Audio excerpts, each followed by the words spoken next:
নমস্কার বন্ধুরা, পিয়ালি রান্নাঘরে সবাইকে স্বাগত জানিয়ে আজকে রেসিপি শুরু করছি। প্রথমে তালের কাইটা বার করে নিয়েছি, তারপর এক বাটি তালের কাই একটা পাত্রে নিচ্ছি, আর নিচ্ছি ওই বাটিরই হাফ বাটি চিনি। এবার গ্যাস জ্বালিয়ে নাড়বো, নাড়তে নাড়তে চিনিটা গলে যাবে। তারপর হাফ বাটি নারকেল কোড়া দিচ্ছি, আবার মিশিয়ে পরিমাণ মতো নুন আর কিছুটা গোটা মৌরি দিয়ে ভালো করে মিশিয়ে গ্যাসের থেকে নামিয়ে এবার অল্প অল্প করে ময়দা দিয়ে মেখে নিতে হবে। আমার 2 বাটি ময়দা লেগেছে, দেখো এই রকম হবে।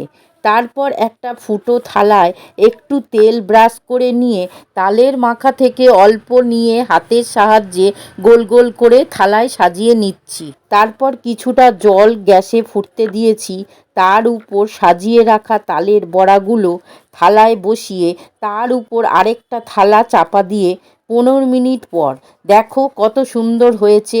এবার নামিয়ে নেব। বন্ধুরা, তোমরা বানিয়ে খাও, এত সুন্দর খেতে লাগে তেল ছাড়া বড়া, আর এত নরম হয়। ভালো লাগলে পাশে থেকো বন্ধুরা।